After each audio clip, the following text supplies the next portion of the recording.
In the early hours of March 1, 2026, as air raid sirens woke 9 cities across the Middle East simultaneously, Iran did something that no country in modern history had ever done before.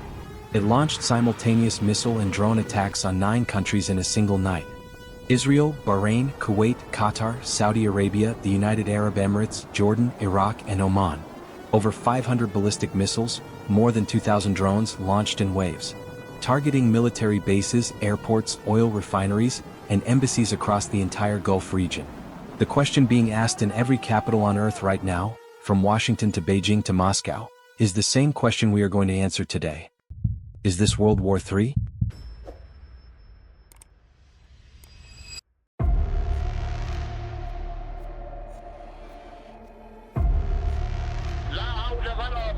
To understand why Iran did this, we need to go back 3 days. At 2:30 a.m. on February 28, President Trump released an 8-minute video on Truth Social. The United States and Israel had just launched coordinated joint strikes on Iran. The operation had 2 names: Operation Roaring Lion for Israel, and Operation Epic Fury for the Americans. The stated goal: regime change. Iran had seen this coming. For years, the IRGC had built and rehearsed a plan. The doctrine was simple: if Iran is ever directly attacked, it will not just hit back at the attackers. It will hit every country in the region that houses U.S. military forces. Strike back against everyone, everywhere, all at once. On March 1st, Iran activated that plan. But here is what most news coverage is not telling you. Iran did not attack 9 countries because it was panicking. It attacked 9 countries because it was executing a strategy it had spent decades preparing. And that strategy tells us exactly where this war is going. Let's go country by country. 9 targets, 9 stories. Israel was the primary target. On day 1 alone, Iran launched 90 separate attack waves against Israeli territory. Day 2 saw 62 waves, the most intense single day of the entire conflict. A synagogue and residential buildings in Beit Shemesh were struck. By day 7, at least 11 Israeli civilians had been killed and more than 1,000 injured. Kuwait saw the deadliest single strike of the war. On March 1st, Iran hit Camp Arif Jan, killing 6 U.S. service members from the 103rd Sustainment Command, based in Des Moines, Iowa. The U.S. Embassy was struck by drones and closed indefinitely. Their dignified transfer ceremony was held today, March 7th, at Dover Air Force Base, attended by President Trump. Qatar is home to Al Udeid Air Base, the largest U.S. military installation in the entire Middle East. Iran hit it directly with 2 ballistic missiles. A drone took out an early warning radar. Qatar Airways grounded all flights. Schools shifted to remote learning. As of this morning, Qatar's Interior Ministry has issued a high-security alert, telling residents to stay home and away from windows. Dubai and Abu Dhabi came under the heaviest drone and missile barrage of any Gulf state. Iran launched 189 ballistic missiles, over 900 drones and cruise missiles at the UAE. Most were intercepted, but debris fell on populated areas. A drone struck near the Fairmont Hotel on Palm Jumeirah. Dubai International Airport was hit, evacuated, and temporarily shut down. In Bahrain, residential buildings in Manama struck on night 1. A missile has since hit a state-run oil refinery. The fire was contained, but the message was not. Saudi Arabia intercepted 16 drones heading straight for Shebaa, one of the largest oil fields on Earth, producing 1 million barrels a day. If that field had gone up, oil prices would have hit 3 digits overnight. In Jordan, 49 drones and ballistic missiles intercepted. Iraq, U.S. positions in Erbil struck. Oman, a commercial port's oil storage tank damaged. 9 countries, hundreds of targets. Over 500 ballistic missiles and more than 2,000 drones, all launched within the first 36 hours. The Center for Strategic and International Studies calculated the cost of just the first 100 hours of this operation at $3.7 billion, roughly $891 million per day. Most of it unbudgeted. This was not panic. This was not desperation. This was a plan. So we know what happened. We know where. Now comes the question that no anchor on cable news will say out loud with a straight answer. Is this, by any historical definition, World War III? Let's apply the 3 criteria historians actually use.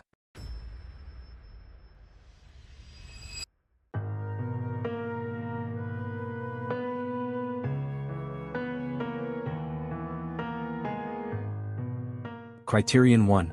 Scale of nations involved. World wars involve multiple major powers fighting simultaneously across multiple theaters. Where do we stand? The US and Israel are conducting strikes on Iran. Iran is retaliating across 9 countries. Hezbollah entered the conflict on March 2nd, firing on northern Israel, prompting Israel to launch a ground incursion into southern Lebanon.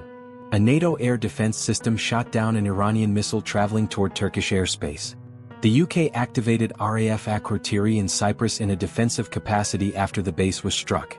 And as of day 7, Britain, France now formally agreed to provide military support to protect Allied interests. Iran has responded with a direct warning: any European country that joins the conflict will be considered a legitimate target. Verdict on Criterion 1. This war has already reached World War geography.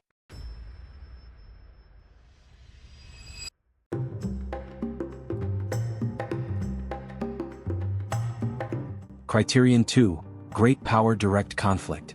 World wars require great powers, not just regional ones, to be in direct military confrontation.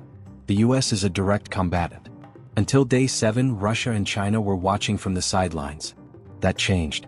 Multiple US officials have now alleged that Russia is providing Iran with real-time intelligence, the precise locations and movements of American troops, ships, and aircraft. It is the first direct indication that Moscow has sought to intervene in this war. Russia's Kremlin has separately noted the war has caused a significant increase in demand for Russian energy exports. China is watching its Middle East oil supply get choked off, and has not acted yet. But the great power dimension of this conflict changed on day 7. Verdict on Criterion 2. Not direct military confrontation between great powers yet. But Russia is allegedly no longer neutral.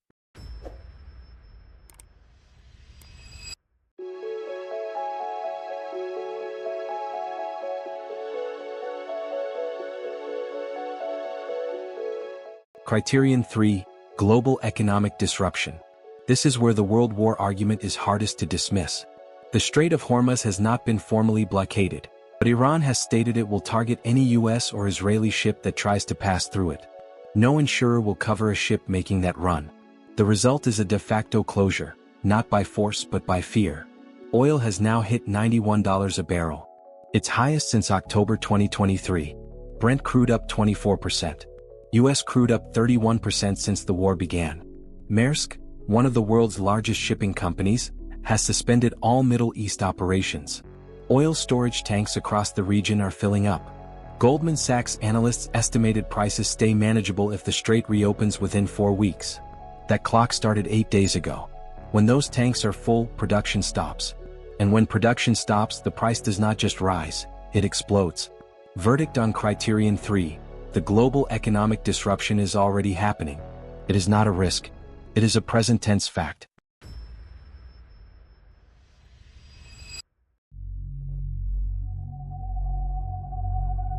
Three criteria.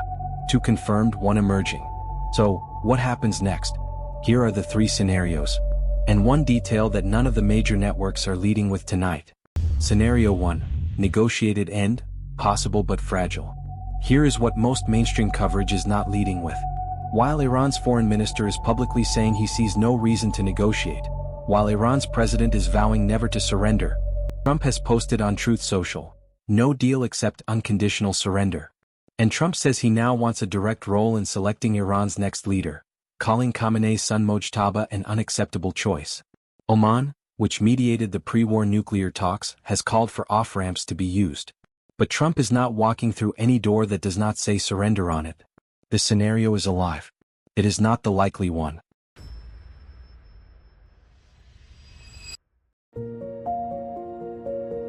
Scenario 2. Prolonged regional war, currently most likely. This is where the evidence points.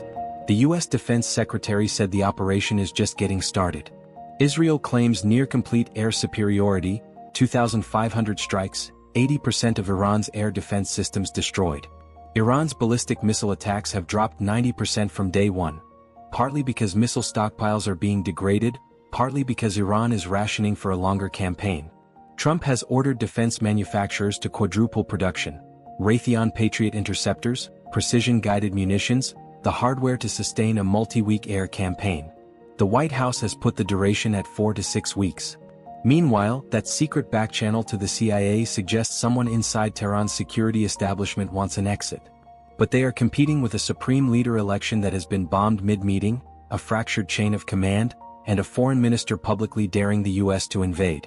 This is not a war ending in days.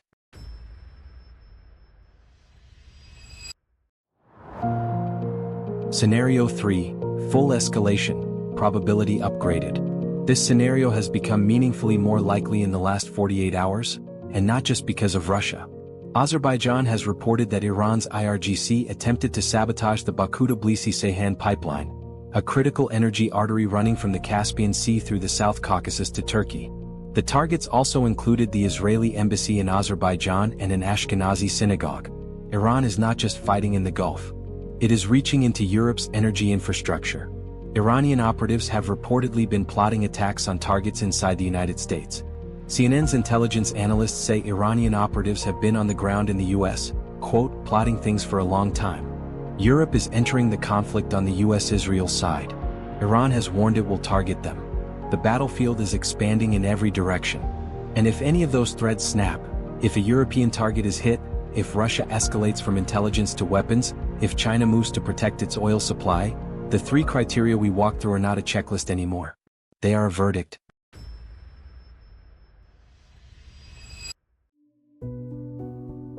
Here is what we know for certain on day 8. The United States and Israel have struck more than 3,000 targets in Iran. At least 1,332 people have been killed. 6 American soldiers came home today in flag-draped transfer cases at Dover. Iran attacked 9 countries in one night and has since reached into the South Caucasus to sabotage a pipeline. Russia is feeding Iran intelligence on where American forces are. Europe is being dragged in. Oil is at $91 a barrel, and the 4-week clock Goldman Sachs gave us for manageable prices started 8 days ago. The UN Secretary General has warned this war could spiral beyond anyone's control. Someone inside Iran's intelligence apparatus has quietly reached out to the CIA looking for an exit. Trump wants unconditional surrender. Iran says never. We are on day 8.